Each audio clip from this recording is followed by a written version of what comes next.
ఏంటి ఈ రోజున కొడాలి నాని మళ్ళీ రాజకీయాల్లో యాక్టివ్ అయ్యారు.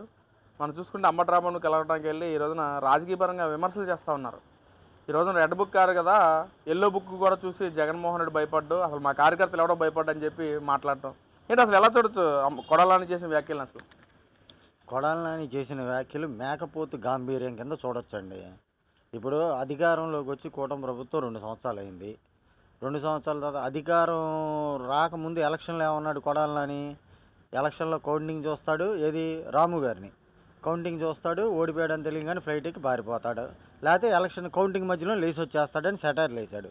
లేచి వచ్చేసింది, ఇతను లేచి వచ్చేసాడు ఆల్రెడీ గుటకా వేసుకొని వచ్చేసాడు, వెళ్ళిపోయాడు. వెళ్ళిపోయిన తర్వాత 2 సంవత్సరాలు కనబడలేదంటే ఏంటి, వంక హార్ట్ ఆపరేషన్ జరిగిందని నడుముకి ఓ బెల్ట్, పొట్టకి నడుము కలిపి ఓ బెల్ట్ కట్టుకొని తిరిగేసేసి ఆరోగ్యం బాగాలేదు అన్నాడు. సరే ఇంట్లో కూర్చున్నారు వీళ్ళందరూ, ఆల్రెడీ ఒకరికి ముగ్గుబొట్టు అయింది వంశీకి. ఏంటి ఇలాగ ఒకడు నోరు మూసుకొని ఒళ్ళు దగ్గర పెట్టుకుని కూర్చుని ఉంటే అంబటి రాంబాబు గాడు ఒకడు, ఈ పేరు నాని గాడు ఒకడు, ఇలాగ ఒక 2-3 పనికిమాలిన ఎదవలు ఈ వాగుతున్నారు. తిరుపతి లడ్డూల మీదే కానీ మద్యం మీదే కానీ ఏదో ఒకటి మాట్లాడాలి. ప్రతిదీ జగన్ మాట్లాడలేడు, జగన్కి సబ్జెక్ట్ తెలీదు.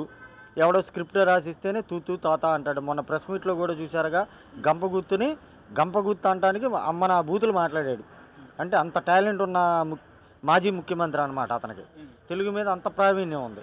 మరి అలాంటి వాడికి అనుచరుల కింద వర్గం నాయకుల కింద ఉండాలంటే ఇలాంటి ఎదవలే ఉంటారు. అంతకుమించి చదువుకున్నవాడు ఎవడో ఉండడు. అంటే ఈ రోజున రెడ్ బుక్లో జగన్మోహన్ రెడ్డి పేరుంటే జగన్మోహన్ రెడ్డి భయపడ్డు, లేదా జగన్మోహన్ రెడ్డి రాసుకున్న పేరులో జగన్ ఏమన్నా సరే జగన్మోహన్ భయపడ్డు, రెండింటికి కూడా లోకేష్ నువ్వే భయపడాలి అని చెప్పి కూడా మాట్లాడుతుండే కొడాలి నాని. ఎలా చూడొచ్చు మరి? ఇప్పుడు అన్నిటికీ లోకేష్ గారు భయపడాలంటే 2 సంవత్సరాలు మూసుకొని ఎందుకు కూర్చున్నాడు? ఇప్పుడు ఇంతకుముందు మాట్లాడేవాడు నోటికి అమ్మ నా బూతులు వచ్చాయి. ఇప్పుడు ఎట్టా మాట్లాడుతున్నాడు? నాలిక, పళ్ళు, నోరు, ఒళ్ళు కింద పైన అన్నీ మూసుకొని ఒళ్ళు దగ్గర పెట్టుకొని మాట్లాడుతున్నాడు. ఎవడు భయపడ్డాడు? కొడాలి నాని భయపడ్డాడు, లోకేష్ భయపడ్డాడా? అసలు లోకేష్కి కొడాలి నానికి సంబంధం ఏంటంటే నక్కకి నాగలోకానికి ఉన్నంత తేడా ఉంది. ఏంటి, ఒక మంత్రిని చేశాడంటే లోకేష్ గారు ఇవాళ కంపెనీలు ఎన్ని వస్తున్నాయి, పెట్టుబడులు ఎన్ని వస్తున్నాయి, పరిశ్రమలు ఎన్ని వస్తున్నాయి. నువ్వు మంత్రి చేసావంటే ఏం తెచ్చావు? క్యాసినో తీసుకొచ్చావు, అమ్మ నా బూతులు మాట్లాడావు. దీనికి మంత్రి అవ్వాలి ఏంటి? బూతులు మాట్లాడడానికి రోడ్ సైడ్ టీ స్టాల్ వాళ్ళ దగ్గర కూడా మాట్లాడతారు. అది కాదు కదా ప్రజాస్వామ్యంలో. నువ్వు రాజకీయంగా ఒక రాజకీయ నాయకుడిగా ప్రజాప్రతినిధిగా ఉన్నావంటే ఒళ్ళు దగ్గర పెట్టుకొని ఉండాలి. ఇంతకుముందు ఒళ్ళు దగ్గర లేదు. కూటమి ప్రభుత్వం రాగానే ఆటోమేటిక్గా నీకు ఒళ్ళు దగ్గరికి వచ్చేసింది. ఎవరు చెప్పలా, నీకు ఆటోమేటిక్గా వచ్చేసింది. ఇక జగన్ గారు ఏంటంటే ఇక అంబటి రాంబాబు లాంటి ఆంబోతు గారి దగ్గరికి మీలాంటి వాళ్ళు ఎదవలను పంపిస్తున్నారు కాబట్టి అక్కడికి వెళ్ళిన తర్వాత మీడియా ముందు ఏదో ఒకటి మాట్లాడాలి కాబట్టి ఇలా సొల్లు డైలాగులు చెప్పి సొల్లు ఎదవల్లాగా మాట్లాడి రావడం తప్పితే అంతకు మించి ఏం లేదు. అంటే అందరూ కూడా అంబటి రాంబాబు పరామర్శించడానికి వెళ్ళి ప్రతి నాయకుడు కూడా మాట్లాడుతున్నాడు.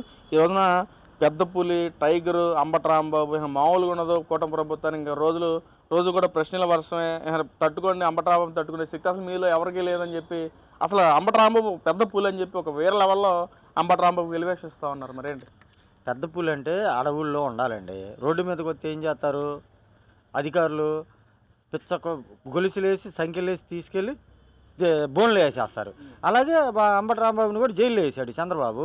తప్పే ఉంది మరి? పెద్ద పూలు అంటే బయట తిరిగితే ఆలయాల కరిసిద్ది కాబట్టి వేశారు. కాకపోతే ఇది పెద్ద పులి కాదు. పెద్ద పులిలాగా వాళ్ళ నాయకులు తోలు కప్పి పంపించిన ఎలకపిల్ల ఇది. ఎలకపిల్ల కలిసినా విషయం ఎక్కిద్ది, పెద్ద పులి కలిసినా విషయం ఎక్కిద్ది. ఏదైనా జంతువులు బయట తిరగకూడదు కాబట్టి చంద్రబాబు గారు కానీ, లోకేష్ గారు కానీ, పవన్ కళ్యాణ్ కానీ లోన్ వేశారు. తప్పే ఉంది, వాళ్ళు చెప్పిన ఒప్పే. కాకపోతే రంగా గారికి ఇట్లాంటి లోఫర్ గారిని పోలుస్తామంటే చాలా తప్పది. రంగా గారు అయిన ఇతను ఒక మాస్ లీడరు. ఏంటి, స్టేటే కాదు, ఒక్క ఆంధ్ర రాష్ట్రమే కాదు, ఉమ్మడి ఆంధ్రప్రదేశ్లో కానీ బయట రాష్ట్రాల్లో కూడా ఒక పేరున్న వ్యక్తి ఆయన. అట్లాంటి మహానుభావుడికి ఇట్లాంటి నక్కల్ని పెట్టి ఎదవల బ్యానర్ల మీద ఫోటోలు వేస్తే అసలు అది జనాలు హర్షించడండి. ఆయన కాపు కులస్తుడే కాదు రంగా గారు, ఒక కాపు కులానికి చెందిన వ్యక్తి కాదు అతను. బీసీ, బడుగు, బలహీన వర్గాలన్నిటికీ చెందిన వ్యక్తి అతను. అతని దగ్గరికి బీసీలు ఎక్కువ వెళ్ళేవాళ్ళు. కాపులు అనుకుంటాను ఇలాంటి తొత్తరనాయాలు కానీ వీళ్ళకి తెలియదు. ఇంకా బీసీలు ఎక్కువ వెళ్ళేవాళ్ళు, బీసీలు మైనార్టీలు ఎక్కువ వెళ్ళేవాళ్ళు ఆయన దగ్గరికి ఎక్కువ వెళ్ళి చిన్న చిత్తగా ఏదన్నా వాళ్ళకి ఇబ్బంది కలిగినా సరే పరిష్కారం చేయించుకొని వచ్చేవాళ్ళు.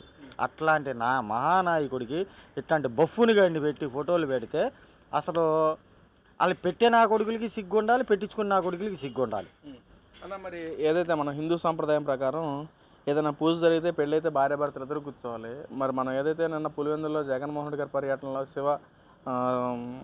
టెంపుల్లోకి వెళ్ళి కూడా ఒక హోమంలో హోమం చేయటం, ఆ హోమంలో కూడా ఒకరే కూర్చుని లేదా పదార్థాలు ఇస్తే కింద పడేయటం, లేదా పూజారి గారి మాటలు ఏదైతే అన్నారో ఆ వ్యాఖ్యల్ని అసలు ఎలా చూడొచ్చు? అసలు హిందూ సాంప్రదాయం పట్ల జగన్మోహన్ రెడ్డి కానీ ఎమ్మెల్యేలకి అసలు ఎలాంటి సాంప్రదాయం, ఎలాంటి గౌరవం ఉందనుకోవచ్చు అసలు?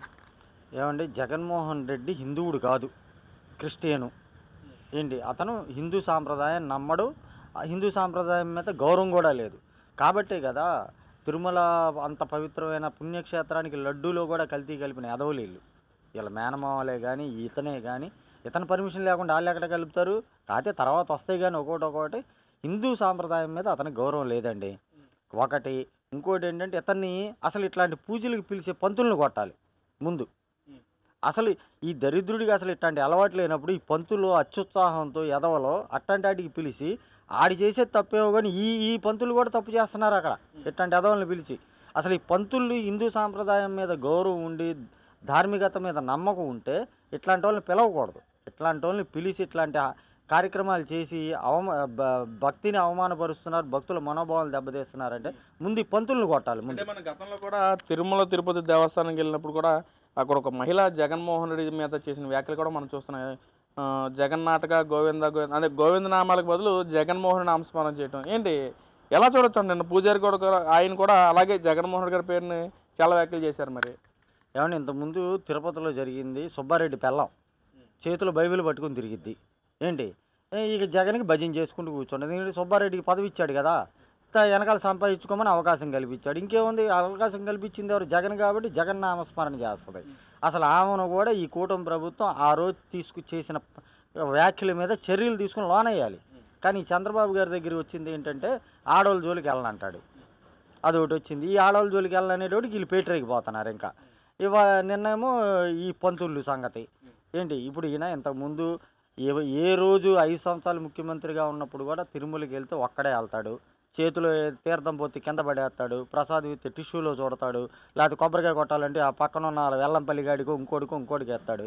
ఇట్లాంటివన్నీ చేస్తున్నప్పుడు అతనికి నమ్మకం లేదని తెలిసి కూడా ఈ పంతులు ఇలాంటివి పిలిచి ఇప్పుడు ఈ మొన్న చేపించిన పంతులు వైసీపీ పంతులే ఉంటాడు. అంతేగాని మన సమాజంలో పూజలు చేసే పంతులు కాదు, ఎవడో పిలవడం. ఈ పంతులకు కూడా బుద్ధి జ్ఞానం ఉండి అన్నం తింటే దైవభక్తి కనుకుంటే ఇట్లాంటి యదవ పనులు మానుకుంటే కొద్దిగా బెటర్. ఆడిని ఎట్టాగో తిట్టుకుంటున్నారు, ఆడికి భక్తి లేదు గౌరవం లేదు కాబట్టి. కనీసం మీరన్నా ఆ ముసుగులో ఉండి ఇలాంటి యదవ పనులు చేస్తే అసలు మీకు ఆ గౌరవం మర్యాద ఉండదు. ఇప్పుడు చంద్రబాబు గారు యువకుడా జగన్మోహన్ రెడ్డి గారు యువకుడా అని చూస్తేనండి, చంద్రబాబు గారు ఇప్పటికీ కూడా సైకిల్ తొక్కుని ర్యాలీకి వెళ్తాడు. ప్రతిపక్షంలో ఉన్నప్పుడు పొద్దున్న 8ంటికి వచ్చి రాత్రి 9 దాకా విజయవాడలో ఇసుక మీద దీక్ష చేశాడు, లెగకుండా, కనీసం పాసుకు కూడా వెళ్ళకుండా. ఈ మనిషిని అరగంట గంట పూజలో కూర్చోబెడితే లేపాలంటే 4 పట్టుకొని లేపారు. ఎందుకంటే మొత్తం కాళ్ళు చేతులు పట్టేసిన ఈడు వయసులో ఉన్న ముసలోడు, ఆయన ముసలితనంలో ఉన్న యువకుడు. ఈయనకి సంబంధమే లేదు. సింహం సింగిల్గా అవుతుందా, రప్ప ఇలాంటి టైటిల్స్ అన్ని పెట్టుకుంటా సినిమాల్లో పనికొస్తాయి. కానీ నిజ జీవితంలో నువ్వు కూర్చుంటే లేపాలంటే 4 ఉండాలి. అలాంటి వాడికి నీకు ఇలాంటి సింహాలు రప్పాలు నీకు సూట్ కావు. అట్లాంటివి మాట్లాడు.